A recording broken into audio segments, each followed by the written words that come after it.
Well, it all starts with writing and development. And when you're writing and developing a feature film that you're going to have no money to spend on, maybe $2,000 to spend on that feature film, then the approach comes down to these three key factors that are going to inform your writing, and it's all about the subject, the character, and the location. So what you're going to have to do is think about this a little bit differently. You may have thought before, when I'm writing the screenplay, I'm going to come up with the most interesting, creative, unique idea out there, something that's never been done before. And some of that is right, but we're going to come back to those parameters. So the parameters that you're going to look at with the subject, with the location, with the characters, you're going to have to reverse engineer that. You're going to think about what is something unique, interesting, different that I have access to already.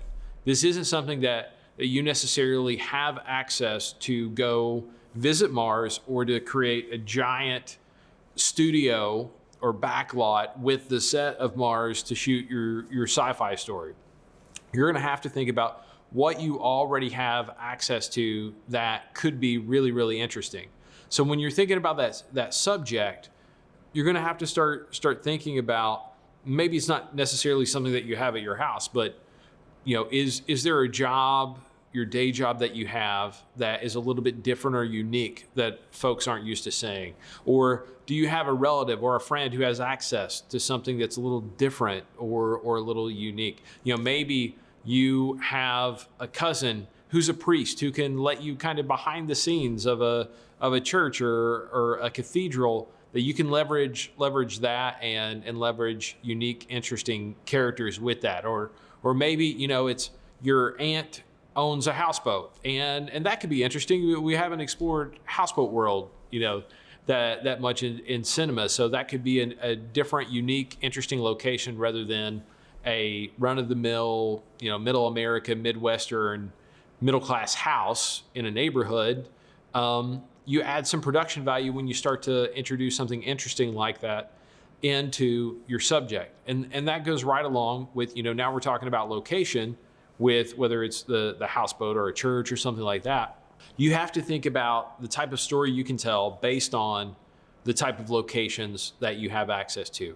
And again, you need to start to peruse that mental Rolodex in your mind of who do you know, who do you have a good relationship with, who has an interesting location that you can access. And then when we think about characters, it comes down to as few characters as possible is going to be one of the keys. You want to focus on telling a story of just 2 to 4 characters. Maybe it's just 2 main characters that you're really focused on. And that's going to have implications not only on the story, but on your budget. It's not just a 1-to-1 ratio of you add a person and it adds a little bit to the budget, but there's all of these elements that are connected to supporting a character or an actor that's part of your feature film that's going to cost you time and money, and that's going to eat away at your budget when you could be putting those limited resources into other things on screen and in the story that are going to make a better feature film.